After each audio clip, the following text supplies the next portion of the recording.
ಯಾರು ಎಂಪಿ ಆದ್ರೆ ಒಳ್ಳೇದು ಅಂತ ಅನ್ಸುತ್ತೆ ನಿಮ್ಗೆ? ಡಾಕ್ಟರ್ ಮಂಜುನಾಥ್ ಅವರು ಆದ್ರೆ ಒಳ್ಳೇದು ಅನಿಸ್ತದೆ. ಡಾಕ್ಟರ್ ಮಂಜುನಾಥ್ ಅವರಾಗಬೇಕಂತ ನಮ್ಮ ಬೈಕ್. ದಳನೇ ಜಾಸ್ತಿ ನಮ್ಮೂರಲ್ಲಿ ಯಾವಾಗಲೂ. ಈ ಸಾರಿ ಸ್ವಲ್ಪ ಬಿಜೆಪಿ ದಳ ಎಲ್ಲ ಒಗ್ಗೂಡುತ್ತದೆ.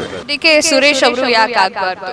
ಸತತ 3 ಬಾರಿ ಗೆದ್ದವ್ರೆ, ಏನು ₹1 ಕೆಲಸನೂ ಆಗಿಲ್ಲ. ಕಾಂಗ್ರೆಸ್ನವ್ರಿಗೆ ಸರ್ಕಾರ ನಡೆಸೋಕೆ ರೀತಿ ಗೊತ್ತಿಲ್ಲ. ನಮ್ಮ ಈ ಕ್ಷೇತ್ರ ಕಾಂಗ್ರೆಸ್ನ ಭದ್ರಕೋಟೆ ಅಲ್ಲ, ಇದು ಬಿಜೆಪಿಯ ಭದ್ರಕೋಟೆ, ಜೆಡಿಎಸ್ ನ ಭದ್ರಕೋಟೆ. ಖಂಡಿತವಾಗ್ಲೂ ಕೂಡ ಇಲ್ಲಿ ಬಿಜೆಪಿ ಆಗುತ್ತೆ. ದೇಶ ಕಟ್ಟಬೇಕಾದ್ರೆ, ದೇಶ ಉಳಿಬೇಕು ಅಂದ್ರೆ ಬಲಿಷ್ಠ ಒಬ್ಬ ಹಿಂದುತ್ವವಾದಿ ನರೇಂದ್ರ ಮೋದಿ ಅವರು ಇರಬೇಕು. ಗ್ಯಾರಂಟಿ ಅಂದ್ಬಿಟ್ಟು ದೇಶದಲ್ಲಿ ಯಾವ ಅಭಿವೃದ್ಧಿ ಕೆಲಸಗಳು ನಡೀತಾ ಇಲ್ಲ. ಬಿಜೆಪಿ ಮತ್ತೆ ಜೆಡಿಎಸ್ ಒಂದಾಗಿರೋದು ಕೂಡ ದೇಶಕ್ಕೋಸ್ಕರ ಅಂತ ಭಾವಿಸಿ ನಾವು ಬಿಜೆಪಿಗೆ ಬೆಂಬಲ ನೀಡ್ತಾ ಇದ್ದೀವಿ. ಪ್ರಧಾನಮಂತ್ರಿ ಯಾರಾದ್ರೂ ಉತ್ತಮ ಅಂತ ಅನ್ಸುತ್ತೆ? ಮೋದಿ ಅವರು.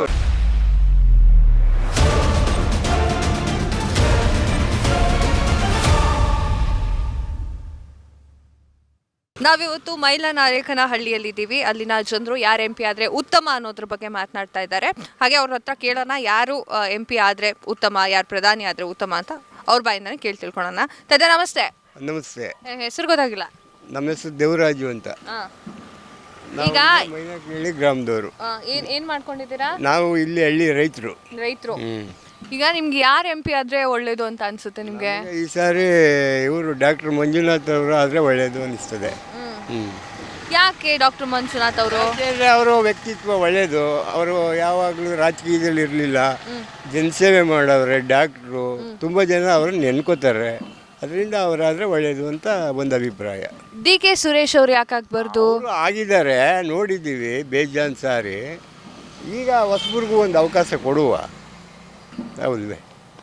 ಪದೇ ಪದೇ ಈಗ ಒಂದೇ ತಿಂತಾಯಿದ್ರೆ ಬೇಜಾರಾಗುತ್ತಲ್ಲ.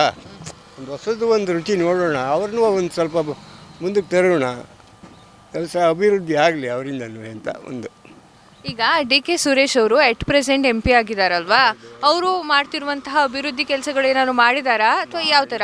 ಏನು ಇಲ್ಲೇನು ಅಭಿವೃದ್ಧಿ ಆಗಲಿಲ್ಲ ನೋಡಿ. ನಮ್ಮ ಗ್ರಾಮದಲ್ಲಿ ಯಾವ ಅಭಿವೃದ್ಧಿನೂ ಆಗಲಿಲ್ಲ. ನಮ್ಮ ತಾಲೂಕಿನಲ್ಲಿ ಯಾವ ಅಭಿವೃದ್ಧಿನೂ ಕಂಡದ್ದೇ ಇಲ್ಲ.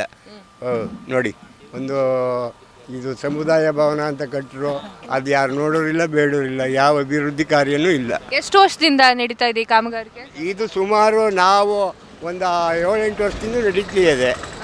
ಸುಮಾರು ಇದು 3 ಸಾರಿ 4 ಸಾರಿ ಆಯಿತು. ಕುಮಾರಸ್ವಾಮಿ ಅವರು ಸ್ವಲ್ಪ ಹೆಲ್ಪ್ ಮಾಡಿದ್ರು, ಅದು ಸ್ವಲ್ಪ ಮ್ಯಾಲೆ ಕೇಳ್ತು. ಇನ್ಯಾರು ಕೈ ಹಾಕಲಿಲ್ಲ, ನಿಂತೋಯ್ತು. ಈಗ ಎಮ್.ಎಲ್.ಎ. ಅವರು ಕುಮಾರಸ್ವಾಮಿ ಅವರಲ್ವಾ, ಅವ್ರೇನಾದರೂ ಅಭಿವೃದ್ಧಿ ಸಾರಿ ಎಲ್ಲ ಮಾಡಿದ್ರು. ಎಷ್ಟು ಪದೇ ಪದೇ ಏನು ನಾವು ಅವ್ರನ್ನೇ ಕೇಳೋದು ಅಂದರೆ ಏನು? ಒಂದು ಸಾರಿ ಕೊಟ್ಟಿದ್ರು ಪಾಪ ಅವ್ರನ್ನೂ. ಇಷ್ಟೆಲ್ಲ ಆಗ್ಬೇಕಾದ್ರೆ ಆಯಿತು, ಅಷ್ಟಾಯಿತು. ಇನ್ನು ಮುಂದಕ್ಕೆ ಇಲ್ಲಿ ಏನಾದರೂ ಮಾಡಬೇಕಾಗಿತ್ತು, ಅದೇನೋ ಕಾರಣಾಂತರದಿಂದ ನಿಂತೋಗಿ ಕೂತದೆ ಈಗ. ಈಗ ನಿಮ್ಮೂರಲ್ಲಿ ಎಲ್ಲ ಕಾಂಗ್ರೆಸ್ ಅಂತಿದಾರ ಅಥವಾ ಬಿಜೆಪಿ ಜೆಡಿಎಸ್ ಅಂತ ಹೇಳಿ? ಕಾಲು ಭಾಗ ಎಲ್ಲ ದಳ ಬಿಜೆಪಿ. ಈಗ ಎಲ್ಲ ಇವರಿಬ್ಬರು ಮರ್ಜಾದ್ಮೇಲೆ ಎಲ್ಲ ದಳನೇ ಜಾಸ್ತಿ ನಮ್ಮೂರಲ್ಲಿ ಯಾವಾಗ್ಲೂ. ಈ ಸಾರಿ ಸ್ವಲ್ಪ ಬಿಜೆಪಿ ದಳ ಎಲ್ಲ ಒಗ್ಗೂಡುತ್ತದೆ. ಇನ್ನೊಂದು ವಿಚಾರ ಏನು ಅಂತಂದ್ರೆ, ಇಲ್ಲೊಂದು ಪ್ರಧಾನಮಂತ್ರಿ ಯಾರಾದ್ರೆ ಉತ್ತಮ ಅಂತ ಅನ್ಸುತ್ತೆ ನಿಮಗೆ? ಮೋದಿಯವರು. ಯಾಕೆ ಸರ್ ಮೋದಿಯವರು? ಮೋದಿಯವರು ಎಲ್ಲ ಇಡೀ ದೇಶದಲ್ಲೆಲ್ಲ ಒಳ್ಳೊಳ್ಳೆ ಕಾರ್ಯಗಳು, ಇಡೀ ಇಂಡಿಯಾ ದೇಶದೆಲ್ಲ ಸುತ್ತಿ ಎಲ್ಲ ದೇಶಗಳಲ್ಲೂ ಒಳ್ಳೆ ಇಂಪ್ರೂವ್ ಮಾಡ್ಕೊಬತ್ತವ್ರೆ. ನಂಬರ್ 1 ಇಂಡಿಯಾ ದೇಶ ಮಾಡ್ಕೊಬತ್ತವ್ರೆ. ಅವರೇ ಆದರೆ ಉತ್ತಮ, ಈ ದೇಶ ಉಳಿತದೆ. ಇಲ್ಲ ರಾಹುಲ್ ಗಾಂಧಿ ಅವರು, ಮಲ್ಲಿಕಾರ್ಜುನ್ ಖರ್ಗೆ ಅವರು ಯಾಕೆ ಆಗಬಾರ್ದು ಅಂದರೆ, ಅವ್ರು ಆದರೆ ಈ ದೇಶ ಹಾಳಾಗೋಯ್ತದೆ. ಯಾಕೆ ಅಂದರೆ ಅವರಲ್ಲಿ ವ್ಯವಹಾರ ಕಾಂಗ್ರೆಸ್ನವ್ರಿಗೆ ಸರ್ಕಾರ ನಡೆಸೋಕ್ಕೆ ರೀತಿ ಗೊತ್ತಿಲ್ಲ. ಎಲ್ಲ ಬರೀ ಅವರೆಲ್ಲ ತುಂಡು ಅವು ಇವು ಇವೆಲ್ಲ ದಾಂಧಲೆಗಳು ಜಾಸ್ತಿ ಅವ್ರಿಗೆ ಕಾಂಗ್ರೆಸ್ ಸರ್ಕಾರ. ಅದರಿಂದ ಬಿಜೆಪಿಯವರು ಬಂದರೆ, ಪ್ರಧಾನಿ ಮೋದಿಯವರಾದರೆ ಈ ದೇಶ ಸ್ವಲ್ಪ ಉತ್ತಮವಾಗಿ ನಡೀತಾ ಇರ್ತದೆ. ಪ್ರಧಾನಿ ಅವರು ರೈತರಿಗೆ ಅಮೌಂಟ್ ಹಾಕ್ತಿದಾರಲ್ಲ, ಅದೆಲ್ಲ ಬಂದು ತಲುಪ್ತಿದ್ಯಾ? ಹೇಗೆ ತಲುಪ್ತಾ ಇದೆ. ಈಗ ಪಾಪ ಮೋದಿ ಕಾಸು ಅಂತ ಎಲ್ಲ ತಗೋತಾ ಬಿದ್ದಾರಲ್ಲ. ಹೌದು, ತಗೋತಾವ್ರೆ. ಅನುಕೂಲ ಆಯ್ತು. ನಿಮಗೆ ಬಂದಿದೆ? ನಮಗೂ ಬಂದಿದೆ. ಇನ್ನೊಂದು ವಿಚಾರ ಏನು ಅಂತಂದ್ರೆ, ಸಿದ್ದರಾಮಯ್ಯ ಅವರು ಗ್ಯಾರಂಟಿಗಳನ್ನ ಕೊಟ್ಟಿದ್ದಾರೆ. ಓಕೆ, ಅದು ಇಷ್ಟ ಆಗಿದೆಯಾ? ಬಂದು ತಲುಪ್ತಿದ್ಯಾ? ಒಟ್ಟು ಕೆಲವ್ರಿಗೆ ಇಷ್ಟ ಅಂತಾರೆ, ಕೊಟ್ಟಿದ್ದಾರೆ. ಈಗ ಗ್ಯಾರಂಟಿ ಅಂದ್ಬಿಟ್ಟು ದೇಶದಲ್ಲಿ ಯಾವ ಅಭಿವೃದ್ಧಿ ಕೆಲಸಗಳು ನಡೀತಾ ಇಲ್ಲ. ಈ ಗ್ಯಾರಂಟಿಗೆ ಪಾಪ ಇವರು ಕಾಸು ಹಂಚೋದೇ ಆಯ್ತಾ ಇದೆ. ಅಭಿವೃದ್ಧಿ ಕಾರ್ಯ ಏನು ನಡೀತಾ ಇದ್ದಾವೆ? ಒಂದು ಮೋರಿ ಆಯ್ತಾಯಿದೆ, ಒಂದು ಚರಂಡಿ ಆಯ್ತಾಯಿದೆ, ಒಂದು ರಸ್ತೆ ಆಯ್ತಾ ಇದ್ದಾವೆ. ಎಮ್.ಎಲ್.ಎಗಳಿಗೆ ಕಾಸಿಲ್ಲ ಪಾಪ. ಇವತ್ತು ಗೆದ್ಬಿಟ್ಟು ಸುಮ್ಮನೆ ಕೂತವ್ರೆ. ಏನು ಮಾಡೋಕ್ಕಾದ್ರು? ಹಿಂಗಾಗದ ಪರಿಸ್ಥಿತಿ. ಈಗ ಹೆಣ್ಮಕ್ಳಿಗೆ ಬಸ್ ಫ್ರೀ ಮಾಡಿದ್ದಾರೆ. ಈಗ ನಮ್ಮಂಥವ್ರು ಹಾಳಾಗೋಲಿ ಅಂತ ಮಾಡವ್ರೆ. ಈಗ ನೋಡಿ, ನಾವು ಇಲ್ಲಿ ಕಾಯ್ಕೊಂಡು ಕುತ್ಕೋಬೇಕು ಮನೆಯ. ಹೆಂಗಸರು ತಿರುಗಾಡ್ಕೊಂಡು ಆ ದೇವರು ಈ ದೇವರು ಅಲ್ಲಿಗೋಗುವ ಇಲ್ಲಿಗೋಗುವ ಅಂತ ಹೋಯ್ತಾ ಇರ್ತಾರೆ. ಹೌದು, ಹೇಳಕ್ಕೆ ಹೋದ್ರೆ ಕಿತಾಪತಿ ಬರ್ತದೆ, ಮನೆ ಸಂಸಾರ ಕೆಟ್ಟೋಯ್ತದೆ, ಏನು ಮಾಡ್ಕೋದವ್ರು? ಹಿಂಗೆ ಪರಿಸ್ಥಿತಿ. 2,000 ರೂಪಾಯಿ ಕೊಡ್ತಾ ಇದ್ದಾರಾ? ಬರ್ತಿದೆಯಾ ಅದು? ಕೊಡ್ತಾವ್ರೆ ನಿಜ. ಕೆಲವ್ರಿಗೆ ಬರ್ತಾ ಇಲ್ಲ, ಕೆಲವ್ರಿಗೆ ಬರ್ತಾದೆ. ಅಕ್ಕಿ ಕಾಸು 5 kg ಒಬ್ಬೊಬ್ಬರಿಗೆ ಇಬ್ಬರಿದ್ರೆ 340 ರೂಪಾಯಿ ಅಕ್ಕಿ ಕಾಸು ಕೊಡ್ತಾರೆ. 5 kg ಅಕ್ಕಿ ಕೊಡ್ತಾರೆ. ಈಗ ಡಾಕ್ಟರ್ ಇದಾರಲ್ವಾ, ಡಾಕ್ಟರ್ ಮಂಜುನಾಥ್ ಅವರು ಇವಾಗ ರಾಜಕೀಯಕ್ಕೆ ಬರ್ತಾ ಇದ್ದವರು. ಹೌದು, ಇದೇ ಫಸ್ಟ್. ಓಕೆನಾ? ಡಿ.ಕೆ. ಸುರೇಶ್ ಅವರು ಹಳಬ್ರು ಎದುರಿಗೆ ಗೆಲ್ತಾರ ಹೊಸಬ್ರು? ಅನುಭವ ಇದೆ, ಗೆಲ್ತಾರೋ ಬಿಡ್ತಾರೋ. ಆದರೆ ಈ ಸಾರಿ ಇವ್ರನ್ನ ಸ್ವಲ್ಪ ಜನ ಒಲವು ಅದೇ ಅಂತ ನಮ್ಮ ಅಭಿಪ್ರಾಯ. ಡಾಕ್ಟರ್ ಬಗ್ಗೆ ಓಕೆ. ಬಿಜೆಪಿ ಜೆಡಿಎಸ್ ಮೈತ್ರಿ ಬಗ್ಗೆ ಏನು ಹೇಳ್ತೀರಾ? ಮೈತ್ರಿ ಆಗಿರೋದು ಒಳ್ಳೇದೀಗ. ಇವರಿಬ್ಬರನ್ನು ಸೇರಿದ್ರೆ ಇವರ ಮಟ್ಟ ಹಾಕೋಕ್ಕಾಗೋದು. ಇಲ್ಲ ಅಂದಿದ್ರೆ ಇವರ ಈ ಚನ್ನಪಟ್ಟಣ ತಾಲೂಕಿನಲ್ಲಿ ಮಟ್ಟ ಹಾಕೋಕೆ ಆಯ್ತಿರ್ಲಿಲ್ಲ ಅಲ್ವೇ? ಡಿ.ಕೆ. ಶಿವಕುಮಾರು ಇವ್ರದ್ದು ಕನಕಪುರ ಎಲ್ಲ ಪ್ರಾಬಲ್ಯ ಇವ್ರದ್ದೇ ತಾನೆ, ಈ ಚನ್ನಪಟ್ಟಣ ತಾಲೂಕು, ರಾಮನಗರ ತಾಲೂಕೆಲ್ಲ. ಅದರಿಂದ ಇವರು ಮನಸ್ಸು ಮಾಡವ್ರೆ, ನೋಡುವ ಈ ಸಾರಿ ಇವನ್ನ ಮಟ್ಟ ಹಾಕಬೇಕು ಅಂತ ಮಾಡ್ತಾವ್ರೆ. ಅದಾಗುತ್ತೆ, ಅದು ಸಾಧ್ಯ ಆಗುತ್ತೆ, ಅದು ಆಗುತ್ತೆ. 3% ಅನ್ನಿಸ್ತಾ ಇದೆ ನಮ್ಮ ಗಮನಕ್ಕೆ. ಜನ ಎಲ್ಲ ಮನಸ್ಸು ಮಾಡಿದ್ರೆ ಆಗುತ್ತೆ ನೋಡಿ. ಈಗ 28 ಕ್ಷೇತ್ರ ಇದೆ, 28 ಕ್ಷೇತ್ರ ಕರ್ನಾಟಕದಲ್ಲಿದೆ. ಈ ಒಂದು 28 ಕ್ಷೇತ್ರದಲ್ಲಿ ಎಷ್ಟು ಕ್ಷೇತ್ರವನ್ನು ಬಿಜೆಪಿ ಜೆಡಿಎಸ್ ಮೈತ್ರಿ ಗೆಲ್ಬಹುದು, ಅಥವಾ ಹಾಗೆ ಕಾಂಗ್ರೆಸ್ ಅವರು ಎಷ್ಟು ಕ್ಷೇತ್ರವನ್ನು ಗೆಲ್ಬಹುದು? ಕಾಂಗ್ರೆಸ್ನವರು ಒಂದು 6-7 ಗೆಲ್ತಾರೆ ಅಷ್ಟೇ. ಬಾಕಿ ಇವೆಲ್ಲ ಇವರು ಮೈತ್ರಿಯವರು ಅವರೊಂದು 3 ಬಿಟ್ಟಿದ್ದಾರೆ. ಅವ್ರ 3ರಲ್ಲಿ 3 ಗೆಲ್ಬೋದು.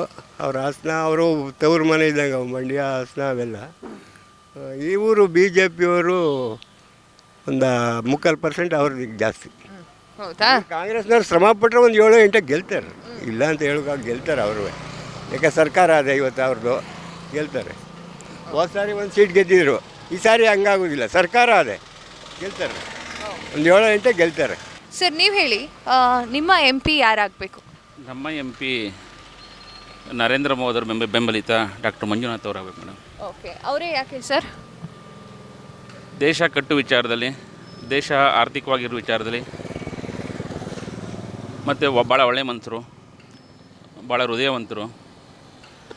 ಇವರು 3 ಬಾರಿ ಆಗಿದ್ದು ಕೂಡ ಏನು ಪ್ರಯೋಜನ ಆಗಿಲ್ಲ. ಅಭಿವೃದ್ಧಿ ವಿರೋಧಿ ಕೆಲಸ ಮಾಡವ್ರೆ. ಹಾಗಾಗಿ ಡಾಕ್ಟರ್ ಮಂಜುನಾಥ್ ಅವರಾಗಬೇಕಂತ ನಮ್ಮ ಬಯಕೆ. ಡಿ.ಕೆ. ಸುರೇಶ್ ಅವರು ಯಾಕೆ ಆಗಬಾರ್ದು? ಅಭಿವೃದ್ಧಿ ಏನು ಮಾಡಿಲ್ಲ, ನಮ್ಮೂರಿಗಂತೂ ಒಂದು ಸಣ್ಣ ಕೆಲಸನೂ ಕೂಡ ಆಗಿಲ್ಲ. ಸತತ 3 ಬಾರಿ ಗೆದ್ದವ್ರೆ, ಏನು 1 ರೂಪಾಯಿನ ಕೆಲಸನೂ ಆಗಿಲ್ಲ. ಒಂಥರ ದುಂಡಾವರ್ತನೆ. ಹಾಗಾಗಿ ಡಾಕ್ಟರ್ ಮಂಜುನಾಥ್ ಅವರು ಆಗಬೇಕು ಅನ್ನೋದು ನಮ್ಮ ಆಯ್ಕೆ. ಓಕೆ, ಈಗ ಈ ಒಂದು ಕ್ಷೇತ್ರವನ್ನು ಕಾಂಗ್ರೆಸ್ ಭದ್ರಕೋಟೆ ಅಂತಲೇ ಹೇಳಬಹುದು. ಈ ಭದ್ರಕೋಟೆಯನ್ನು ಛೇದಿಸ್ತಾರಾ ಡಾಕ್ಟರ್ ಮಂಜುನಾಥ್ ಅವರು? ಖಂಡಿತ ಇದು ನಮ್ಮ ಈ ಕ್ಷೇತ್ರ ಕಾಂಗ್ರೆಸ್ನ ಭದ್ರಕೋಟೆ ಅಲ್ಲ, ಇದು BJPಯ ಭದ್ರಕೋಟೆ, JDSನ ಭದ್ರಕೋಟೆ. ಹಾಗಾಗಿ ಅಭಿವೃದ್ಧಿಗೋಸ್ಕರ, ದೇಶಕ್ಕೋಸ್ಕರ ಖಂಡಿತವಾಗ್ಲೂ ಕೂಡ ಇಲ್ಲಿ BJP ವಿನ್ ಆಗುತ್ತೆ. ಸರ್, ಇವಾಗ ಅಟ್ ಪ್ರೆಸೆಂಟ್ MP ಕೂಡ ಡಿ.ಕೆ. ಸುರೇಶ್ ಅವರೇ ಇದ್ದಾರೆ. ಅವರು ಅಭಿವೃದ್ಧಿ ಕೆಲಸವನ್ನು ಮಾಡ್ತಿದ್ದಾರಾ? ಮೂಲಭೂತ ಸೌಕರ್ಯಗಳು ಸಿಗ್ತಾ ಇದೆಯಾ ಅವರಿಂದ, ಹೇಗೆ? ಖಂಡಿತವಾಗಿಯೂ ಮೇಡಮ್, ಹೇಳುತ್ತಲ್ಲ, ಒಂದು ಮೂಲಭೂತ ಸೌಕರ್ಯನೂ ಕೂಡ ನಮ್ಮ ಗ್ರಾಮಕ್ಕೆ ವೈಯಕ್ತಿಕವಾಗಿ ಆಗಿಲ್ಲ. ಎರಡನೇದು, ನಮಗೆ ಇರೋದು ಹಿಂದೂ ರಾಷ್ಟ್ರ ಒಂದೇ. ಈಗ ನೋಡಿದ ವಿಧಾನಸೌಧದಲ್ಲಿ ಕೂಡ ಈಗ ಪಾಕಿಸ್ತಾನಕ್ಕೆ ಜಿಂದಾಬಾದ್ ಅಂತ ಕಾಂಗ್ರೆಸ್ ಸರ್ಕಾರ ಬಂದ ಮೇಲೆ ಭಾಳಷ್ಟು ನೋಡ್ತಾ ಇದ್ದೀರಿ. ಸೊ ಇದೊಂದು ಹಿಂದೂ ವಿರೋಧಿ ಸರ್ಕಾರ. ಹಾಗಾಗಿ ಹಿಂದೂಗಳನ್ನ ಕಾಪಾಡಬೇಕು, ಹಿಂದೂಗಳ ರಕ್ಷಣೆ ಮಾಡಬೇಕು ಅಂತ ಇರತಕ್ಕಂಥ ಏಕೈಕ ವಿಶ್ವಗುರು ನರೇಂದ್ರ ಮೋದಿಯವರು. ಅವ್ರಿಗೆ ನಾವು ಕೈನ ಶಕ್ತಿನ ಬಲಪಡಿಸಬೇಕು. ಈಗಲೂ ಕೂಡ 410, 411 ಕ್ಷೇತ್ರದಲ್ಲಿ ಬರ್ತಾರೆ ಅಂತ ಮಾಹಿತಿ ಕೊಡ್ತಾವ್ರೆ. ನೋಡೋಣ, ನಾವು ನಮ್ಮ ಕ್ಷೇತ್ರದಿಂದ ನಾವು ಮಂಜುನಾಥ್ ಅವ್ರನ್ನ ಗೆಲ್ಲಿಸಿ ಮೋದಿಯವ್ರ ಶಕ್ತಿನ ಬಲಪಡಿಸಬೇಕು. ಈ ಒಂದು ಗ್ರಾಮದಲ್ಲಿ BJP ಅಂತ ಹೇಳ್ತಿದ್ದಾರಾ ಜನರು, ಅಥವಾ ಕಾಂಗ್ರೆಸ್ ಅಂತ ಹೇಳ್ತಿದ್ದಾರಾ? ಈ ಒಂದು ಗ್ರಾಮದಲ್ಲಿ BJP ಮತ್ತು JDS ಭಾಳ ಬಲಿಷ್ಠವಾಗಿದೆ. ಒಟ್ಟಾರೆ ಈ ಒಂದು ಲೋಕಸಭಾ ಎಲೆಕ್ಷನ್ನಲ್ಲಿ ಈ ಪಕ್ಷಗಳು ಹೊರತಾಗಿ ಮೋದಿ ಹಾಗೂ ಮಂಜುನಾಥ್ ಅಂತ ಒಂದು ಉತ್ತಮವಾದ ವ್ಯಕ್ತಿ ನಿಂತಿರೋದ್ರಿಂದ ಖಂಡಿತವಾಗೂ ಕೂಡ ಇಲ್ಲಿ ಅತ್ಯಂತ ಹೆಚ್ಚಿನ ರೀತಿಯಲ್ಲಿ BJPಗೆ ಮತಗಳು ಬೀಳ್ತವೆ. ಸರ್, ಇಲ್ಲಿನ MLA ಆದವರು ಕುಮಾರಸ್ವಾಮಿ ಅವರು ಅಭಿವೃದ್ಧಿ ಕೆಲಸಗಳನ್ನು ಮಾಡ್ತಿದ್ದಾರಾ? ಮೂಲಭೂತ ಸೌಕರ್ಯಗಳನ್ನು ಒದಗಿಸುವಂಥ ನಿಟ್ಟಿನಲ್ಲಿ ಕೆಲಸಗಳನ್ನು ಮಾಡ್ತಿದ್ದಾರಾ, ಹೇಗೆ? ನೋಡಿ, ಮೊದಲು ಸಿ ಪಿ ಯೋಗೇಶ್ವರ್ ಆಗಿದ್ದರು 10 ವರ್ಷದಿಂದ. ಅವರು ನೀರಾವರಿ ಕ್ರಾಂತಿ ಮಾಡಿ ಇವತ್ತು ನೀವು ಬೇರೆ ಎಲ್ಲ ಕಡೆ ಬಂದಿರ್ಬೋದು. ನಮ್ಮ ಚನ್ನಪಟ್ಟಣ ಭಾಳ ನೀರಾವರಿ ಆಗಿದೆ. ಅದನ್ನು ಮುಂದುವರಿಸ್ಕೊಂಡು ಕುಮಾರಸ್ವಾಮಿ ಅವರು ಕೂಡ ಹೋಗಿದ್ದಾರೆ. ಇವರಿಬ್ಬರಿಂದ ನಮ್ಮ ಕ್ಷೇತ್ರ ಭಾಳ ಅತ್ಯಂತ ಬಲಸಾಲವಾಗಿದೆ. ಕುಮಾರಸ್ವಾಮಿ ಅವರ ಅಭಿವೃದ್ಧಿ ಕೆಲಸಗಳನ್ನು ಮಾಡ್ತಿದ್ದಾರೆ ಹಾಗಾದರೆ? ಖಂಡಿತ ಮಾಡ್ತಿದ್ದಾರೆ ಮೇಡಮ್. ಓಕೆ, ಪ್ರಧಾನಮಂತ್ರಿ ಯಾರಾದರೂ ಉತ್ತಮ ಅಂತ ಅನ್ಸುತ್ತೆ ನಿಮಗೆ? ಈಗ ಪ್ರಧಾನಮಂತ್ರಿ ನಮಗೆ ಈಗ ನೀವೇ ಒಂದು ಈ ಪ್ರಶ್ನೆಗೆ ನೀವೇ ಉತ್ತರ ನಿಮ್ಮ ಹತ್ರನೇ ಇದೆ. ಸದ್ಯಕ್ಕೆ ಆಪೋಸಿಟು ಯಾರೂ ಕೂಡ ಅಭ್ಯರ್ಥಿ ಇಲ್ಲದೇ ಇರೋದ್ರಿಂದ, ಅಂದರೆ ಉದಾಹರಣೆಗೆ ನರೇಂದ್ರ ಮೋದಿ ಬಿಟ್ಟು ಯಾರು ಸಾಮಾನ್ಯ ತುಂಬ ಅನಕ್ಷರಸ್ಥನ ಕೇಳಿದ್ರು ಕೂಡ ನರೇಂದ್ರ ಮೋದಿ ಅಂತಕ್ಕಂಥದ್ದು ಈ ಭಾರತದಲ್ಲಿ ಸೃಷ್ಟಿಯಾಗ್ಬಿಟ್ಟಿದೆ. ಹಾಗಾಗಿ ಆಪೋಸಿಟು ಅಥವಾ ಎದುರಾಳಿ ಯಾರೂ ಇಲ್ಲದ ಪಕ್ಷದಲ್ಲಿ ಈಗ ಎಲ್ಲರೂ ಇಂಡಿಯಾನೋ ಏನೋ ಮಾಡ್ಕೊಂಡಿದ್ದಾರೆ. ಅಲ್ಲೂ ಕೂಡ ಯಾವ ರೀತಿ ಸ್ಪಷ್ಟವಾಗಿ ಅವರು ಒಮ್ಮತ ನಿಲುವು ಇಲ್ಲದಿರೋದ್ರಿಂದ ಖಂಡಿತವಾಗಿಯೂ ನರೇಂದ್ರ ಮೋದಿ ಅವರೇ ಪ್ರಧಾನಮಂತ್ರಿ. ರಾಹುಲ್ ಗಾಂಧಿ ಅವರು ಅಥವಾ ಮಲ್ಲಿಕಾರ್ಜುನ್ ಖರ್ಗೆ ಅವರ ಹೆಸರು ಕೇಳಿ ಬರ್ತಾ ಇದೆ. ಮಲ್ಲಿಕಾರ್ಜುನ್ ಖರ್ಗೆ ಅವರೇ ಆ ಕ್ಷೇತ್ರದಲ್ಲಿ ಸ್ಪರ್ಧಿಸ್ತಾ ಇಲ್ಲ ಅಂತ ಮಾಹಿತಿ ನಮಗೆ ಸರಿಯಾದ ಗೊತ್ತಿಲ್ಲ. ಲಾಸ್ಟ್ ಟೈಮ್ ಕೂಡ ಸೋತಿದ್ರು. ಅವರೆಲ್ಲನೂ ಇಲ್ಲಿ ಜನ ತಿರಸ್ಕಾರ ಮಾಡವ್ರೆ. ರಾಹುಲ್ ಗಾಂಧಿ ಸುಮಾರು ಎಲೆಕ್ಷನ್ಗಳಲ್ಲಿ ಆಲ್ರೆಡಿ ವಿಶ್ವಾಸ ಕಳ್ಕೊಂಡವ್ರೆ. ಮತ್ತು ಅವ್ರ ಹೇಳಿಕೆಗಳು ಯಾವ ರೀತಿ ಇದೆ ನೋಡಿದ್ದೀವಿ. ವಿದೇಶಗಳಿಗೆ ಹೋದಾಗ ಭಾರತದ ವಿರುದ್ಧ ಹೇಳಿಕೆಗಳನ್ನು ನೀಡ್ತಾರೆ. ಹಾಗಾಗಿ ದೇಶ ಕಟ್ಟಬೇಕಾದ್ರೆ, ದೇಶ ಉಳಿಬೇಕು ಅಂದರೆ ಬಲಿಷ್ಠ ಒಬ್ಬ ಹಿಂದುತ್ವವಾದಿ ನರೇಂದ್ರ ಮೋದಿ ಅವರೇ ಇರಬೇಕು. ಓಕೆ ಸರ್, ಸಿದ್ದರಾಮಯ್ಯ ಅವ್ರು ಕೊಟ್ಟಿರುವಂತಹ ಅಷ್ಟು ಗ್ಯಾರಂಟಿಗಳು ನಿಮ್ಗೆ ಇಷ್ಟ ಆಗಿದೆಯಾ? ಅದು ನಿಮ್ಮ ಮನೆ ಬದಿಗೆ ಬಂದು ತಲುಪ್ತಿದೆಯಾ? ಹೇಗೆ ತಲುಪ್ತಾ ಇಲ್ಲ ಅಂತೇನು ಹೇಳ್ತಿಲ್ಲ.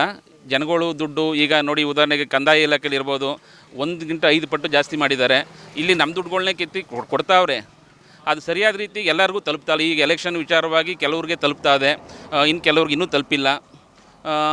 ಅದು ಬಿಟ್ಟರೆ ಬಸ್ಸು ಅಂತಾರೆ. ನಮ್ಮ ಕಡೆ ಬಸ್ಸಿನ ಸೌಲಭ್ಯನೂ ಕೂಡ ಸರಿ ಇಲ್ಲ. ಇವೆಲ್ಲ ನಾವು ಗಮನ ತಗೊಳ್ಬೇಕಲ್ವ. ಓಕೆ, ಮೋದಿ ಅವರು ಕೊಡ್ತಿರುವಂತಹ ಅಮೌಂಟು ತಿಂಗಳ ಬಂದು ಸೇರ್ತಾ ಇದೆಯಾ? ಹೇಗೆ? ಖಂಡಿತ ಮೇಡಮ್. ಅದು ಅವರು ಯಾವಾಗ 9 ವರ್ಷದಿಂದ ಪ್ರಧಾನಮಂತ್ರಿ ಆಗಿದ್ರು ಅಲ್ಲಿಂದನೂ ಇಲ್ಲಿವರೆಗೂ ಅವ್ರು ಏನು ಮಾತು ಕೊಟ್ಟರು ಕರೆಕ್ಟಾಗಿ ಸೇರ್ತಾ ಇದೆ. ಸರ್, ಇನ್ನೊಂದು ವಿಚಾರ ಏನು ಅಂತಂದರೆ BJP JDS ಮೈತ್ರಿಯ ಬಗ್ಗೆ ಏನು ಹೇಳೋಕ್ಕೆ ಇಷ್ಟಪಡ್ತೀರಾ? ನಾವು BJP JDS ಮೈತ್ರಿ ಅನ್ನೋದಕ್ಕಿಂತ ಮುಖ್ಯವಾಗಿ ದೇಶಕ್ಕೋಸ್ಕರ ಕೊನೆ ಗಳಿಗೆಯಲ್ಲಿ ಈ JDSನವರು BJP ಜೊತೆ ಸೇರಿದಾರೋ ಅಥವಾ BJP JDS ಜೊತೆ ಕೈ ಮೇಲಾಯಿಸಿದ್ದು ಉದ್ದೇಶ ಒಂದೇ, ದೇಶ.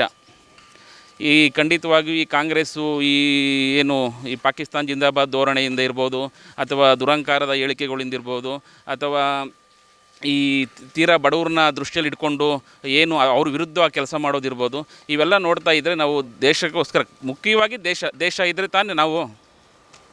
ಹಾಗಾಗಿ ನಾವು ಖಂಡಿತವಾಗೂ ಈ BJP ಮತ್ತು JDS ಒಂದಾಗಿರೋದು ಕೂಡ ದೇಶಕ್ಕೋಸ್ಕರ ಅಂತ ಭಾವಿಸಿ ನಾವು BJPಗೆ ಬೆಂಬಲ ನೀಡ್ತಾ ಇದ್ದೀವಿ. ಸರ್, ಇನ್ನೊಂದು ವಿಚಾರ ಅದೇನು ಅಂತಂದರೆ, ಈಗ 28 ಕ್ಷೇತ್ರ ಇದೆ ಕರ್ನಾಟಕದಲ್ಲಿ. 28 ಕ್ಷೇತ್ರದಲ್ಲಿ BJP JDS ಮೈತ್ರಿ ಎಷ್ಟು ಕ್ಷೇತ್ರವನ್ನು ಗೆಲ್ಬೋದು, ಹಾಗೆ ಕಾಂಗ್ರೆಸ್ ಎಷ್ಟು ಕ್ಷೇತ್ರವನ್ನು ಗೆಲ್ಬೋದು ಅಂತ ಅನ್ನಿಸ್ತೀವಿ? 28 ಕ್ಷೇತ್ರದಲ್ಲೂ ಕೂಡ BJP ಬರಬೇಕು. BJP JDS ಮೈತ್ರಿ ಯಶಸ್ವಿಯಾಗಿ ನರೇಂದ್ರ ಮೋದಿ ಅವ್ರನ್ನ ಇನ್ನಷ್ಟು ಸದೃಢಗೊಳಿಸಿ ಕರ್ನಾಟಕದಿಂದ ನಾವು ಇಷ್ಟನ್ನು ಕಳಿಸ್ಕೊಟ್ಟಿದ್ದೀವಿ. ನಮ್ಮ ಸುರಕ್ಷಿತವಾಗಿ ಇನ್ನೂ ಚೆನ್ನಾಗಿ ಇಡಬೇಕು, ದೇಶನ ಇನ್ನೂ ಚೆನ್ನಾಗಿ ರಕ್ಷಣೆ ಮಾಡಬೇಕು ಅಂತಕ್ಕಂಥ ಹೆಮ್ಮೆ ಹೇಳ್ಕೊಳ್ಬೇಕು. 28 ಗೆಲ್ಲಬೇಕು. ಅದು ಆಸೆ ನಮ್ದಿದೆ ಮೇಡಮ್, 28 ಗೆಲ್ಲಬೇಕು ಅನ್ನೋದು. ಯೂಟ್ಯೂಬ್ನಲ್ಲಿ ಕರ್ನಾಟಕ ಟಿವಿ ಅಂತ ಸರ್ಚ್ ಮಾಡಿ, ನಂತರ ನಮ್ಮ ಕರ್ನಾಟಕ ಟಿವಿ ಸಬ್ಸ್ಕ್ರೈಬ್ ಮಾಡಿ. ಸಬ್ಸ್ಕ್ರೈಬ್ ಆದಮೇಲೆ ನಿಮಗೆ ಹೋಮ್ ಪೇಜ್ ಬಂದರೆ ಕಮ್ಯುನಿಟಿ ಅನ್ನೋ ಆಪ್ಷನ್ ಸಿಗುತ್ತೆ. ಈ ಕಮ್ಯುನಿಟಿ ಆಪ್ಷನ್ ಕ್ಲಿಕ್ ಮಾಡಿದ್ರೆ ನಿಮ್ಮ ಕೆಳಗಡೆ 28 ಲೋಕಸಭಾ ಕ್ಷೇತ್ರಗಳ ಒಂದು ಪೋಲ್ ಕ್ರಿಯೇಟ್ ಮಾಡಲಾಗಿದೆ. ನೀವು ಹೋಗಿ 28 ಕ್ಷೇತ್ರಗಳಲ್ಲಿ ಯಾರು ಗೆಲ್ತಾರೆ, ಯಾರು ಗೆಲ್ಲಬೇಕು, ನಿಮ್ಮ ಸಪೋರ್ಟ್ ಯಾರಿಗೆ ಅಂತ ಅಲ್ಲಿ ನೀವು ಕ್ಲಿಕ್ ಮಾಡ್ಬೋದು, ಅಂದರೆ ವೋಟ್ ಮಾಡ್ಬೋದು. ಇಲ್ಲೇನು ವೋಟಿಂಗ್ ಆಗುತ್ತೆ ನಾವು ಪ್ರತಿದಿನ ನಾವು ನ್ಯೂಸಲ್ಲಿ ನಿಮಗೆ ಅಪ್ಡೇಟ್ ಮಾಡ್ತಿರ್ತೀವಿ. ಇದು ಮತದಾನದ ದಿನದವರೆಗೂ ಕೂಡ ಈ ಪೋಲಿಂಗ್ ಓಪನ್ ಇರುತ್ತೆ.